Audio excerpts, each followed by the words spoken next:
Hello, everyone. Professor Miller here checking in.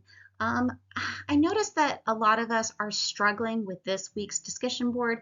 I did see a lower than usual participation in the discussion. I don't know if maybe we're just running out of steam because we're getting towards the end of the semester, or maybe we didn't understand the assignment. So I am here to help you walk through those directions.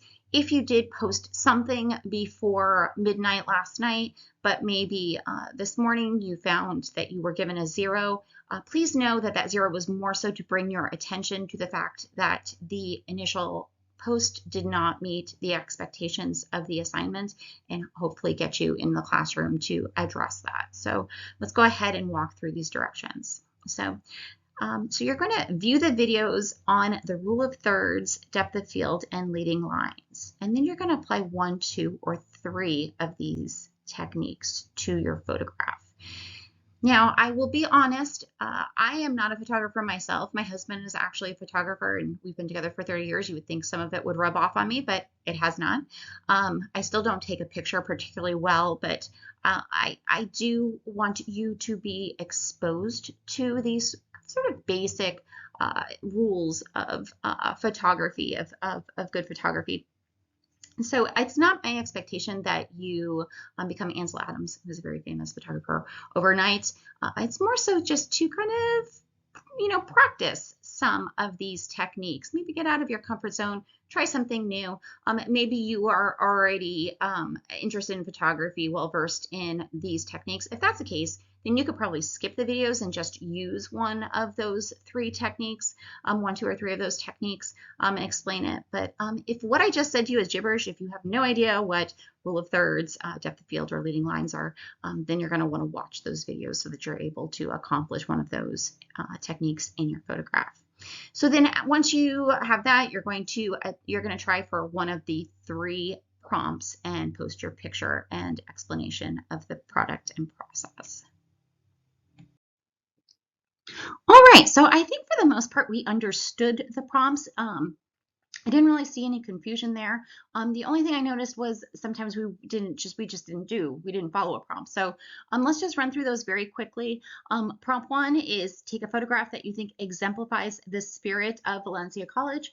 So that, we can go very literal with these, or we can go more abstract. So maybe you are already on campus and you want to just snap a few pictures while you're on campus and maybe choose from those.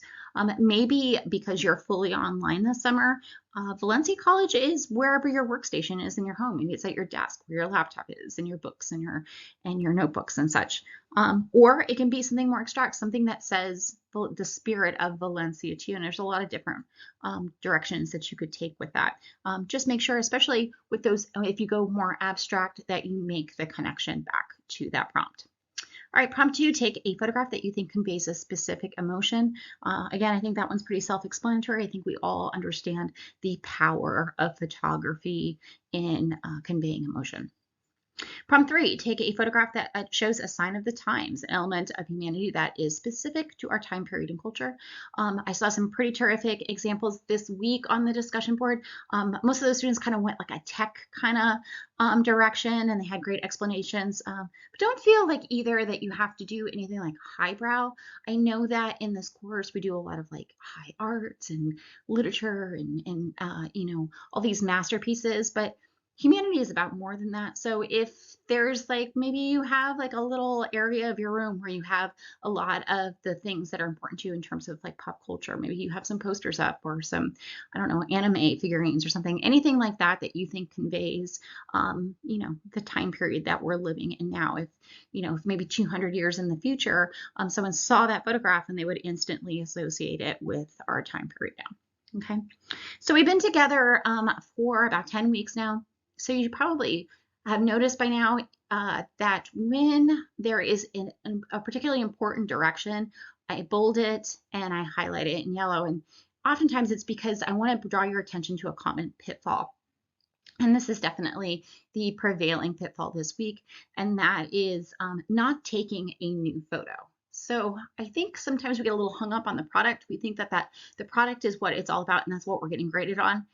but it's actually the process and the learning. So if you just kind of went into your camera roll and you just picked a photograph that kind of fit the techniques or the prompts in this week's assignments and posted it, you need to resubmit, because the objective was to take a new photograph. So this, you are actually showing me that you have engaged with the content of the course and followed all these directions, and this is your final evidence that you have done that. So if you just gave me a photo from your camera roll, that is not what you have accomplished. So make sure that the photograph that you take is specifically taken for this assignment. I hope that helps. Okay, last one. Some of you shared a file, I believe probably from your iPhone, as your photograph instead of embedding or copying and pasting it. But when I try to click on that file, I am not able to open it. And also really as a courtesy to your classmates, as part of being considerate in their learning environment, you're probably going to want to copy and paste or embed that photograph anyway, because when you share a link, that makes another step. That's another step that I have to, and your classmates have to take in order to view your whatever image that you've shared. But you want to make things easy on your classmates, and also you want to make it more likely that you are going to get some engagement with your contribution to the classroom. So make sure you are, like I said, copying, pasting, embedding. If you're having some issues, like, guys, even if you have to do like a screenshot or something, no big deal. However you can get it to the discussion board, you're not going to be penalized if there's like borders or anything like that. Just get us something that we are able to look at and see, since this is very visual, this discussion. So all right, guys, so I think that's about it. I have to say, just and in close, I am a little concerned just because most often in this course, after the midterm, the grades trend upwards, and I'm noticing they're trending downwards. So don't, eye on the prize. We're almost there.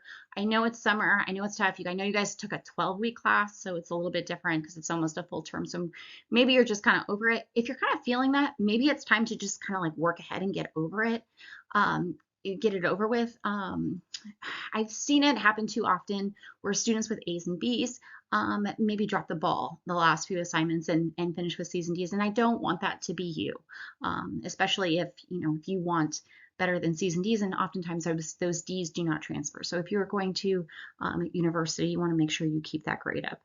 Anything that I can do to help you do that, I hope you will reach out to me.